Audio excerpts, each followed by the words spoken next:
Hey everyone, what is going on? My name's Rodion Live and welcome back to the channel, and in today's Payday 2 video, I've got a full breakdown for you of update 233, giving us a brand new weapon pack DLC, that being McShay Weapon Pack number 3, as well as a brand new launcher ammo type called the Sting Grenade. They're the two key gists to the update, the two things we'll be talking about the most today, but as always, you know what I like to start these videos off with, a giveaway link. If you head to the giveaway in the description, you can enter to win the full bundle for the current Hostile Takeover bundle for Payday 2, which includes all three DLCs that have released so far, so one in November, one in December, today's DLC, as well as the Heist DLC that I think is due to release at the end of the month if the Steam dates are to be accurate. So if you want to win all four DLCs that have been part of this section of the Texas Heat campaign, link in the description will get you over there and enter as many ways as possible to increase your chances of winning. And the entries close on Sunday at 7 PM GMT, that's UK time. And as always, at 7 PM UK time, I'll be live over at twitch.tv/RodionLive, playing the update live with you guys and giving more detailed long-form thoughts on everything in the update that can't quite fit into this video, as well as just getting some general gameplay with the weapons, because that's what matters most. I will just slide in one thing for the giveaway though. One of the entries is to visit my newly revamped second channel, which is called Troy's Thoughts. I've revamped it as an area to talk about everything other than Payday. I will still do the odd non-Payday video on this channel if I think it fits it, but for some things that I feel like I don't want to talk about on this channel or wouldn't do well, I'm going to put everything over there now, whether it's about games, movies, TV, so you'll see the channel while you're entering for the giveaway. If you want to go and subscribe to it, I'd really appreciate it. It'd be cool to have more people over there. I just put out a new video today, and I'd love you guys to go and check it out, talking about Forspoken, which came out last week and had a pretty bad reception, and why I don't think the reception was deserved. And as always, thank you very much to Overkill for giving me early access to this update. It allowed me to have a good mess around with these weapons and really try things out, and it allows me to give you a much better perspective on everything in this update, because I've got a lot to say about what's been added today. But that's enough waffling from me. Let's get into the main body of the update video and talk about everything new in update 233, and start off, as always, by rolling the intro.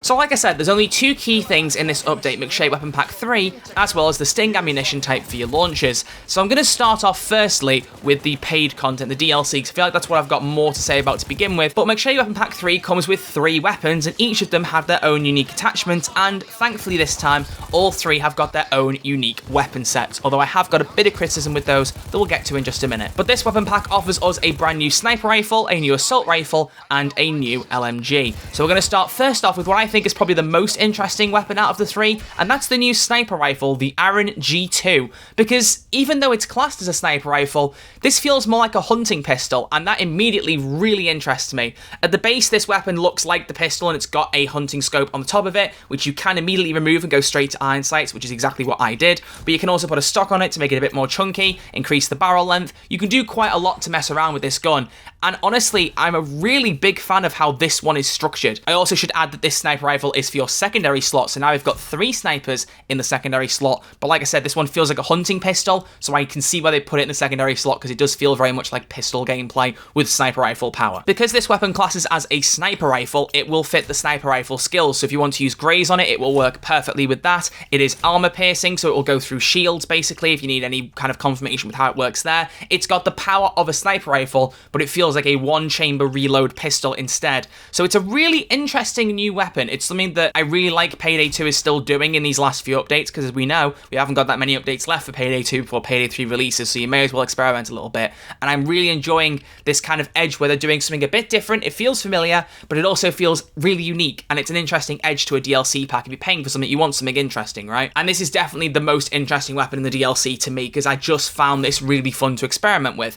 And the only real issue I've noticed is sometimes the reloads are a little bit unreliable, because you have this one-chamber reload, right? But as you're reloading the pistol, if you reload immediately after taking the shot, you flick the hammer down at the back of the pistol, and you have to wait to do that before you can fire again. Whereas if you fire the pistol, wait a tiny bit before you reload, and then reload, you can fire before the animation's even finished. So the timing's a little bit unsteady on there. That might just be a bug that might get patched immediately, and if it is, then fair enough. But I did notice occasionally that sometimes I'd be able to fire while I was reloading, then I'd go to do it again and go, why am I not firing? Why is there a delay? So it kind of lost a little bit of momentum in the actual interaction with the pistol.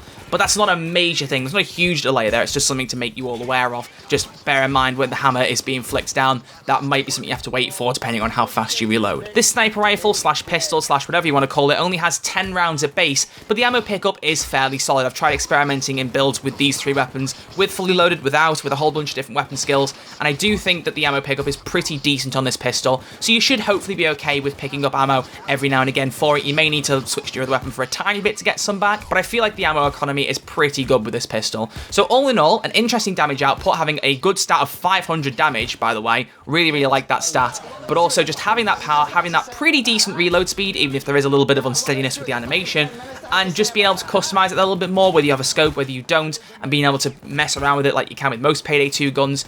It's an interesting package that I really like. But I do want to change focus a tiny bit and just focus on my criticism for these 3 weapons, because it fits to all 3, so it feels like now's a good point to talk about it. Every one of these guns, as I said, comes with an exclusive set, and if you don't know what those are at this point, they're basically like weapon variants in Call of Duty, where you buy something off the COD store and it has a new, unique look to the gun, some stat changes, that kind of thing. When Payday first started doing these exclusive weapon sets last year, they made it very clear that any stat boosts you got from them, you could also get just by customizing in a base. You didn't need to have the set to get the exact same weapon boosts that the set gives you. That is not true anymore. In all 3 of these guns, they have unique stat boosts with the exclusive set that you cannot replicate by just adding base mods. Now, that would be a problem if you can't unlock the gun sets as part of the DLC at base. If you had to do challenges on top, it would be a bit annoying. But you do get the exclusive sets just at base when you own the DLC. So it's not a huge problem, but I'm just personally not the biggest fan of having most of the customization locked off to me, because there is an exclusive set with better stats that I'd rather go for. And there is no other weapon in this DLC that this applies to more than the one I want to talk about next. The Akron HC light machine gun is a very interesting new machine gun because it actually has DMR capability, and as such it allows for quite a lot of flexibility, and is one weapon in this DLC that I've tried 2 distinct builds with to mix around with, one being a DMR style build and one being the exclusive set style build, because as I've said, these exclusive sets, they are very unique, and it gets a little bit annoying in some places. Just for me personally, I would have just liked for Overkill, obviously presumably watching this, please go back to what you said and allow us to make all these stat changes at base without the sets. I get that you want it to be unique, but don't make it too unique. I feel like you're going too far the other direction, and that could be a bit of a problem, for me personally anyway. But I'm going to put my stats up side by side, so you can see the left-hand side here is my custom version based on the exclusive weapon set, and you can look from the mod changes, we get an increase of 80 to the magazine, 160 to total ammo, and 400 to the rate of fire. You basically change it into a slightly lower damage, but faster firing and overall harder hitting gun with a lot more ammo, and it's much harder to run out of bullets on this version of the gun. I found the ammo economy is actually a little bit better, I feel, with this, because of the way you've got the ammo assigned to it. Now let's compare these stats with the one on the right. This is the DMR version of the LMG that I put together. If you don't already know what a DMR is, by the way, it basically changes the gun to deal much more damage per shot, but you have far less ammo to compensate for it. It's so far been something exclusive to assault rifles. They're adding it to an LMG now as something unique, like I said, to experiment with this gun. But what's interesting is the DPS, again, is even better when you look at the DMR. I know I said that the exclusive weapon set gives better DPS compared to the base LMG. Well, the DMR does even better than that. The trick with the DMR, though, is there's less ammo overall, and the ammo economy is harder to manage because there's less ammo. So it's an interesting comparison you could make between what is basically 3 different versions of the LMG. The base version that you mod up, the exclusive set version, and the DMR version. And it's interesting to see how the 3 play out, especially as someone like me who uses full auto weapons constantly. I was using full auto skills right the way through on all 3 of these guns. I didn't really experiment too much with the single fire functionality with the LMG, purely because I'm not a big fan of that. But from what I've seen in the stats, it's going to function just like any other DMR of the assault rifle, except you've got a bigger magazine. And that could be a more interesting thing. There's less of a need for a reload with this DMR in an LMG. And that's what I think in terms of the DMR side is giving it a more interesting edge. But for me personally, I enjoyed experimenting more with the DPS. Because as you all know, the build I use the most is the one I did a video on in the last few months, the Filthy Casual build. It's about spraying and praying, that kind of not really aiming for the head playstyle. And I'm really enjoying experimenting with that. And I thought it was interesting to compare it on the 3 LMGs, and I've got a nice little overall comparison as to how some are more interesting for the ammo economy, some are better for the DPS, so it suits to whatever you want to use and whatever best playstyle you want to apply to the LMG. And that's why I think this really stands out, and I think it's a very interesting one to experiment with. And that's what I really like about this gun in particular. While I love the hunting pistol / sniper rifle, and I think it's the most interesting addition, I really like this LMG for the different options it gives you. You know, when we had the Hailstorm I did last year, and I said it was possibly the best gun in Payday 2, which, by the way, I don't think my opinion's changed there. That gun is just ridiculously good. But I really like that we're trying these new experimental things. With the Hailstorm, you could change from the full auto to a full pellet fire that would fire 30 bullets at once, whereas here, with this LMG, you can go full fire barrel like it's an MG42 with loads of ammo in the bag and just firing very quickly, or have a slightly slower fire rate, but with a much higher damage pack because you've got a DMR kit on it. It's interesting, and I like that we can mess around with this a little bit and provide some more unique gameplay, different play styles here with these LMGs. And you've seen footage in this video of both versions, and I hope that it gives you a bit more of an idea of how exactly it all works, basically, because it is really interesting. I do think it's an interesting style, I should say, to this gun. But that's the Akron HT Light Machine Gun, so now let's move on to our final weapon of the three, our new assault rifle. The Rodion B3 Rifle is, again, another weapon that tries to do something unique, because you have got your base full auto fire, but you also have a triple fire, kind of like a pellet spread type thing, where you fire 3 bullets at once and it deals triple the damage. The thing is, it's single fire. So in this case, obviously a more unique playstyle if you want to use single fire weapons. And it's interesting to play around with. I mean, I was using full auto skills for most of my time with these rifles, just because I wanted to try and experiment and see how the DPS differed between them. But even with full auto skills and not having the max skills for single fire weapons, it still packed a very interesting punch, because if you can land those headshots, you deal the damage much quicker, and a lot of base enemies get killed a lot easier. It's a really interesting mix to the gameplay, and it presents something new with the rifle, and I really like that. There's also a couple of attachments this time around unique to this DLC, with this gun in particular, that will reduce your reload speed. One being a magazine, you might expect that. But there's also a little rechamber device you can put on the side of the gun. I can't remember the name of it off the top of my head, but it's something you pull back on the side of the gun when you're reloading, and that also reduces the reload time a little bit. So it's nice that your reload speed can be changed by 2 different attachments this time. Nice little visual thing, I quite like that. But overall, the whole appearance of the gun, I also just really like. I think it looks really good. It's got a pretty decent ammo pool. You know, from the skills that I've got and what I've modded the gun to have, at base, we've got 105 in the magazine and 281 in the ammo. It feels like it's got an LMG style ammo pool. It feels a bit like the bootleg in that sense. And with the 66 damage, it's kind of in that mid-tier for assault rifles, so it does feel a bit like a bootleg rifle, but with a bit more of a punch and with this interesting triple fire mode. I really like the idea you can fire 3 bullets at once, because you literally have 3 barrels on the end of the gun, and it just feels a bit more like it's packing a lot of damage like a shotgun or something almost. It's interesting. It's a really interesting one. And while it's probably my least favourite of the 3 guns in the DLC, it isn't by much, and that's why I like this DLC update in particular. While I have my issue, like I said, with the exclusive sets, I feel like overall, each of the 3 guns offers something new and something interesting to play around with. And at this point in Payday 2's life cycle, whether you're a casual player like me, or whether you're like my friend the Noli and you're trying to get the most meta thing to do challenge runs, there's something to appeal to everybody here. You know what I mean? It works really well and gives you a few options to experiment around with, and I'm a big fan of that, so I do really like that. So overall, would I recommend this DLC pack?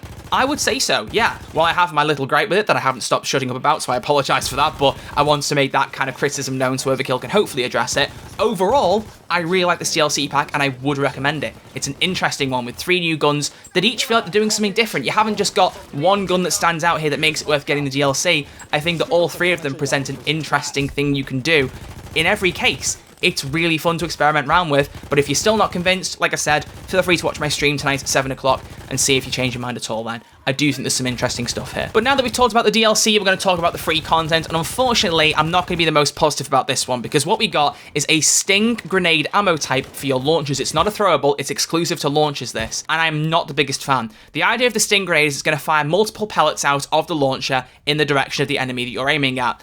But unfortunately, it doesn't really do anything unique to me. I have experimented with a couple of launchers with this, specifically the Basilisk and the China Puff, and I cannot get this to work in any way that I feel it's enjoyable or practical, I should say, because what it seems to do to me is it's firing this one shot that deals a lot of damage to the one enemy you hit, but it doesn't have good splash damage, it won't spread pellets to other enemies and kill them, it focuses on a very concentrated area, and it just doesn't do anything that I feel, wow, that's very standout when I'm playing with it, if that makes sense. I honestly feel like it's trying to go for explosive shotgun ammo, but it doesn't even have the corpse launching in that same sense that that has. Like, an explosive shotgun is far more enjoyable to me than using this new ammo type. So I can see what they were doing, and I think there is a way to improve it, and that's what I want to suggest. I think having it pack a bit more of a punch on a wider spread, so spreading those pellets a little bit more, would be a bit more interesting and have it be something more useful to try out, I feel like, to have it almost have like a horizontal spread maybe, or something like that, just have a wider area of effect. Because right now, the reload time and the amount of ammo it's got makes it far less practical to use than an explosive shotgun. I feel like having the HE rounds on a Judge shotgun as my secondary and firing that at some shields clears an area much faster than using this launcher. So I know what they're going for, and I get what they're trying to do here, but unfortunately, it didn't quite land for me, so I just want to put my thoughts out there. But maybe there's some certain builds I haven't tried yet where it works better. I will be interested to hear your thoughts on this, because, like I said, I didn't want to just try one launcher and give up and say this is not very good, because I want to see if it works with different things. I just couldn't make it work. So if you guys do manage to make it work, please let me know in the comments down below, because that could be the case. But from my experience, the free content, unfortunately, is the letdown of this update. I think the DLC stands far better than the free content does. But that's actually everything there is in Update 233. It's just the DLC pack and this ammo type for launchers. So while I think the DLC hits the mark, I feel like the free content misses it, unfortunately. But those are just my thoughts on this update. And as I've said, I would really appreciate knowing your thoughts down in the comment section below, whether you've played the update yet, whether you're just diving in now, or whether you haven't even updated it yet and just watching my video because you're a loyal supporter, in which case, thank you for that. I appreciate that. But what do you think of this update? Let me know your thoughts down in the comment section below. I'm going to be very interested to know what you all think. But apart from that, thank you all very much for watching this video. If you have enjoyed it, please give it a thumbs up and hit that subscribe button if you are new. And don't forget to hit the link in the description to enter the giveaway to win this DLC and 3 others, as well as my Twitch stream at 7 PM GMT tonight. But either way, thank you all very much for watching. I will see you all next time with a brand new video. Until then, look after yourselves, stay safe, and I'll see you all soon.